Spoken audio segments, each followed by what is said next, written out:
This is so much fun. This is a great interview I had with Demetrius Wright. He's a co-owner of Black Money Matters. This is AJ the Promoter, and you know what I always say. It's about you, us, and now. Check out this interview.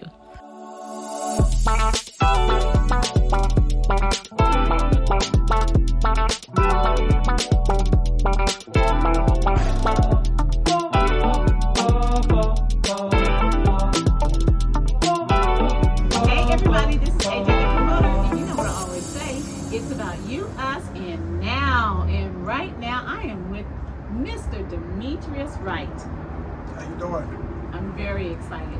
This is my first male interview. You know, I've been interviewing these ladies in Kansas City, but look now, I've got a young man in Kansas City, and he's not just any young man. He is an entrepreneur. He is on the news, and he's got apparel. You like that? I'm sporting it. You like that? Have you heard of Black Money Matters? Well, if you haven't heard about it, you're going to hear about it right now. So how you doing? I'm doing good. How you doing? Fine. We have been trying to get together for about 3 times. I know. It's hard. It's my fault only. It's my fault. You know, he's really a busy guy, so I am just thrilled. First, before you listen to Mr. Wright talk a little bit about himself, I want to let you know that he is an accomplished businessman here in the Kansas City market. And when I approached him about the Promote Black Business app, he understood that, you know what, you will benefit from for me being on your platform. And that is so true, because he believes in what the app represents. It's a community, and it's about our young people. And his organization, Black Money Matters, that sports this great apparel, is on that same map. Isn't that so, right? Yes, sir. Okay. Yes, ma'am. I'm a sir now. No. I'm used to dealing with guys. I know. He is. So I'm happy to talk with a woman. Finally. Just like you got all the women on yours. You know what? When we met, I was with a bunch of guys, and I was the only woman. You know. Yeah, that's true. So Shout out to Black Code. Are you originally from Kansas City? I'm originally from Kansas City. Born and raised. Went to a local high school. Yes, I went to Hickman Mills. Cougars. Let's go Cougars. Go Cougars. Yeah. Did you play sports? Play ball. You play what kind of ball? Basketball. And do you still play for recreation? I do play for recreation. Really? How good were you? I was pretty good. You were pretty good. Yeah. I want you to tell them, because you know maybe some folks out there remember him. Well, shout out to all my friends at Hickman. What position did you play? I play point guard. Point guard, okay. Yeah. Well, you know what? This man is a pretty confident man too. You know, our first conversation was like, okay, wait a minute now. This is a whole new breed of people in this world. He is so on point about who he is, what he represents, that it was just really, I'm like, I need to step up my game. This guy's got it all together. How did you get that confidence and that belief in yourself? I would say it takes some development, but I would say execution. Do you believe that sports helped? Sports has grown to me, but what would be primary is my upbringing. Okay. Parents, grandparents, uncles. So you had all of that extended. You had the family, the generations around you. Correct. So you had the opportunity to not only have your. Are you from a single family, or a 2-family home, or 2-parent home? Or? One side's 2-family, the other side was single family. Okay, so you had the experience of both. Correct. And then how big of a difference or impact did your grandparents have in your life? My grandparents are still living, so thank God for that. Both sides are still living.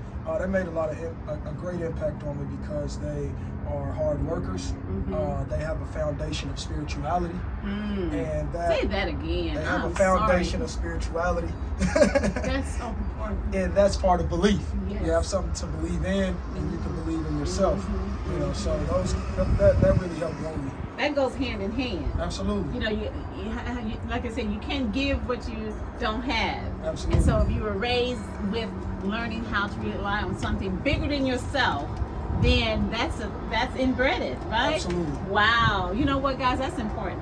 So, are you the only entrepreneur in your family? No, I grew up in a family of entrepreneurs. Okay. My dad's a DJ. Shout out to my dad, Gary, DJ Fresh. My uncle, he's an entrepreneur as well. He has the MKC store right on Vine Street and out at the War Parkway. Their parents, my grandparents, my grandma, she did Avon.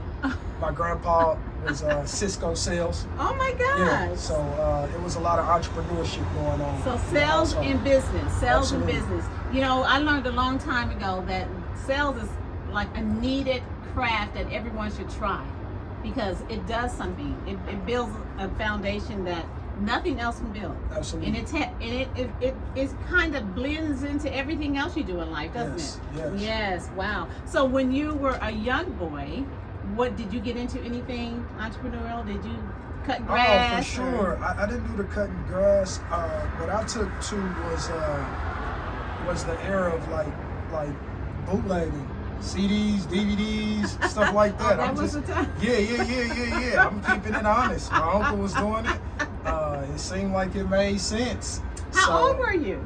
This was around the high school. Okay. The high school time. So you were the supplier for the kids in school. Yeah, high school and college. Shout out to UCM. Yeah. So you used to always have a pocket full of money. I dealt with cash. Yeah, it was a cash business. It wasn't Cash App yet. Cash App wasn't available yet. 4 for 10. 4 for 10 was my favorite. So you were probably clean as a whistle too when you went to school. I tried to assert myself. Yeah. So wow, that's pretty cool. So you started this whole thing. So when you went to college, did you go to college? Yeah. Shout out to UCM again. Okay. And University of Central Missouri. what was your major? Go Mules. Yeah. What was your major? Major was business administration. Okay. Have you applied that? I have. I think I applied in just like the sales, as you said.